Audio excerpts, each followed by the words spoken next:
رب العالمين والصلاة والسلام على سيد المرسلين نبينا محمد وعلى آله وصحبه أجمعين. Ramadan is the month of the Quran, is the month of fasting, is the month of getting closer to Allah by understanding His words, understanding it, implementing it, calling to it, and seeking to become better people by it. It is the month that the Quran was revealed, and the Quran, as Ahl Sunnah believe, is the actual speech of Allah. It is the words that Allah Himself has spoken. So by you reciting the Quran, you are getting closer to Allah Jalla wa Ala, and you are reminded that these are the actual words that Allah the Almighty has spoken, and He has revealed it upon you as a favor for you. Note that the Quran is the speech of Allah, and Allah says about this, كذلك لنثبت به فؤادك ورتلناه ترتيلا, and likewise it is sent down upon you so that you may become firm in your heart, and we revealed it, or we spoke of it in stages. So as you are reciting the Quran, you are realizing that Allah has actually spoken these words, and these are the words that you are getting closer to Allah by. And the one who is truly deprived is the one that doesn't benefit from this month, and doesn't benefit from its mercy, and doesn't benefit from the Quran that is revealed in this month. This is the 6th sitting of Umdah al-Ahkaam, Kitab al-Siyam, with the Sharh by Shaykh Sa'ad ibn Nasr al-Shithri. May Allah preserve him and strengthen him and give him a long life upon ta'ah, so that we may continue benefiting from him. And Abu Hurayrah radiallahu anhu, and Nabi sallallahu alayhi wa sallam قال من نسي وهو صائم فأكل أو شرب فليتم صومه فإنما أطعمه الله وسقاه. Abu Hurayrah narrated that the Prophet ﷺ said that whoever forgetfully, whilst he is fasting, eats or drinks, let him complete his fasting, because it is Allah who fed him, or who gave him the drink that he drank, or gave him a quench for his thirst or his hunger. Abu Hurayrah narrated this hadith, and he is from the people of Fatwa, and he's from the Muhaddithin of the companions. He came late to the Prophet ﷺ, but he memorized a lot, and he benefited a lot. The Prophet ﷺ made dua for him, so that he will be one of the preservers of the Sunnah. So that's why he became of those who narrated most of the hadith of the Prophet ﷺ, the most firm in understanding and the most firm in giving fatwa, to the extent that some of the companions, they said that if we forget an issue, we would go to Abu Hurayrah so that he could remind us, or something very similar.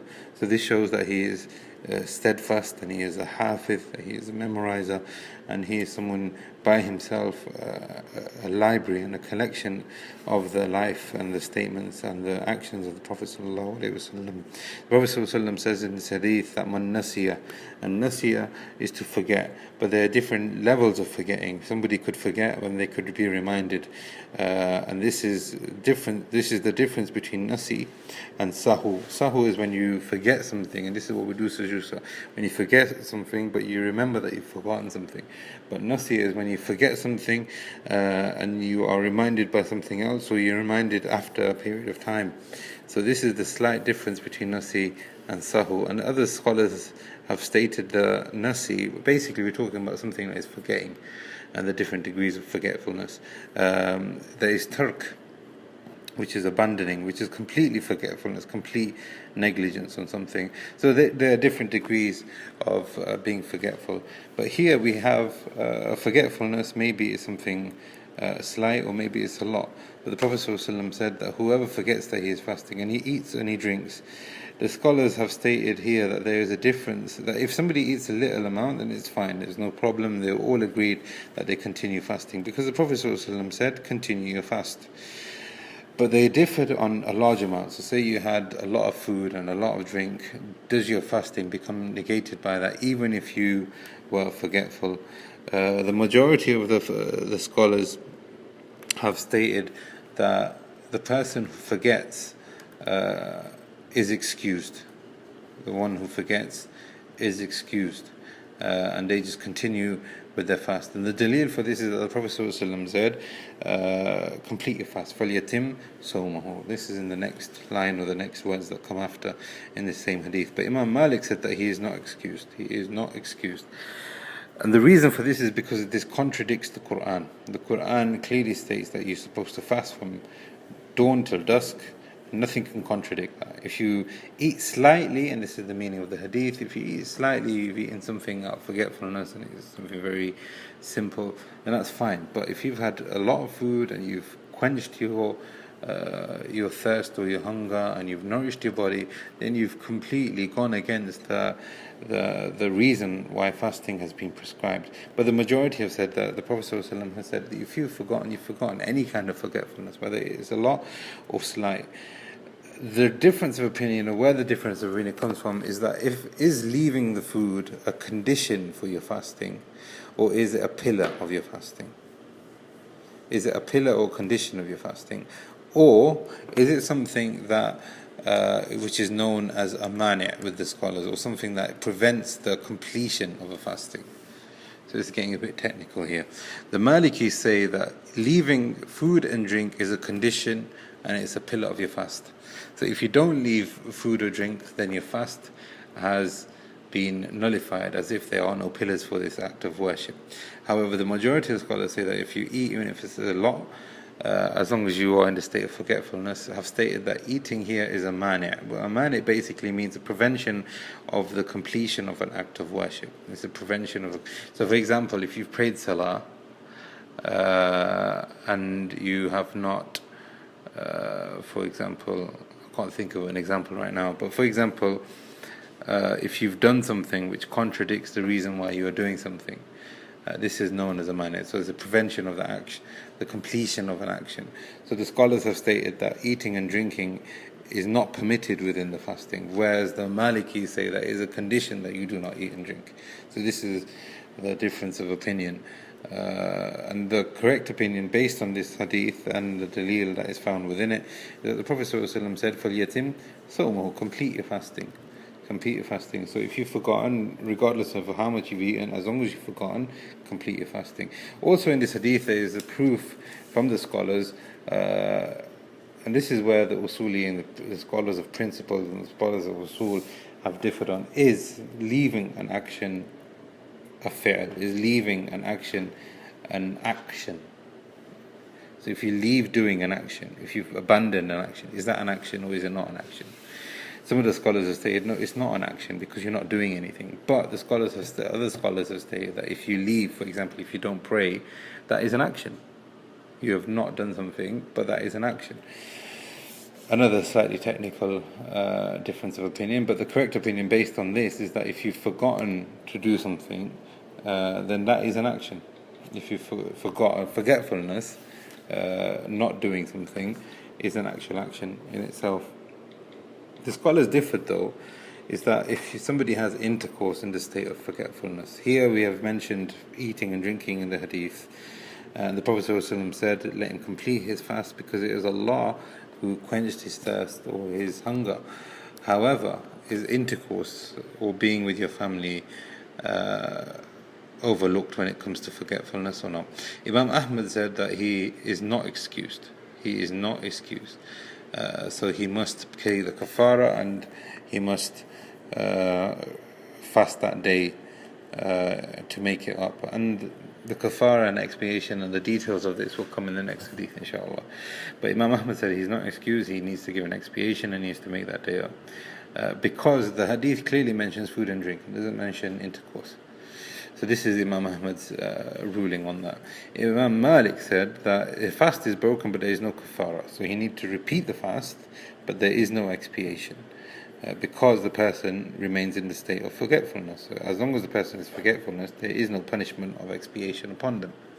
Imam Shafi and Abu Hanifa said that forgetfulness is forgetfulness, whether you eat or drink or you do anything that nullifies the principles or the conditions of fasting, you are excused. And this is, inshallah, the correct opinion, because what is meant here is that forgetfulness and this is something which is known in the Sharia. If you do something out of forgetfulness, or you contradict something out of forgetfulness, then you are not held by the Sharia for this. You are not sinful. You are not sinful, unless if you've gone against the rights of other people, or you've damaged someone's property, etc.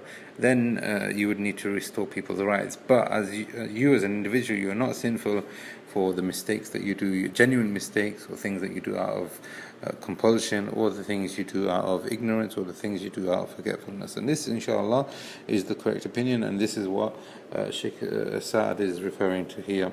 So just to recap this hadith, eating and drinking out of forgetfulness is excused with the fuqaha, but Imam Malik differentiated between a lot and a little. But the correct opinion is that even eating a lot does not nullify your fast, as long as you still fulfill the characteristic of being someone who is forgetful. And the reason for that is because the Prophet ﷺ said, whoever eats or drinks out of forgetfulness, let them complete their fasting, because it is Allah who quenched their hunger or their thirst.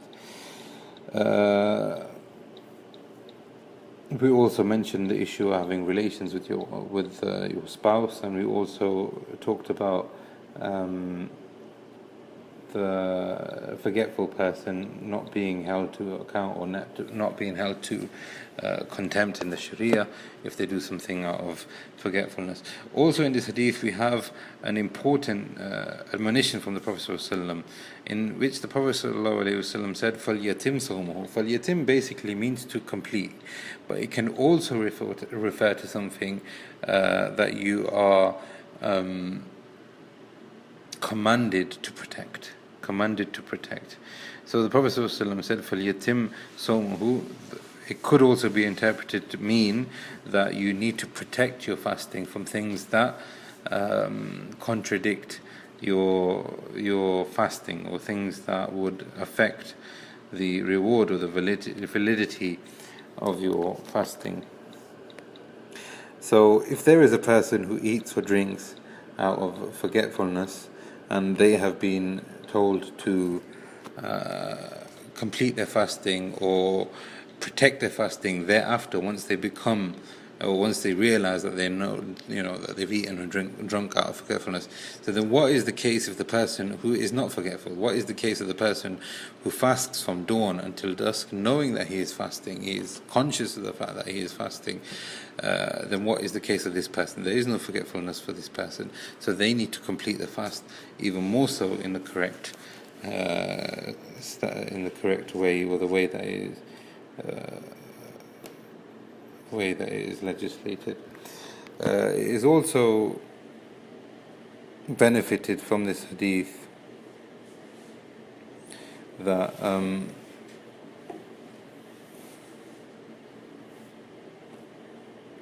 Sheikh Sa'd talks about the expiation of this hadith, expiation of those who have intercourse, and I think that's going to come in the next hadith. So I think we'll leave it there and ask Allah to make this beneficial for myself and for you.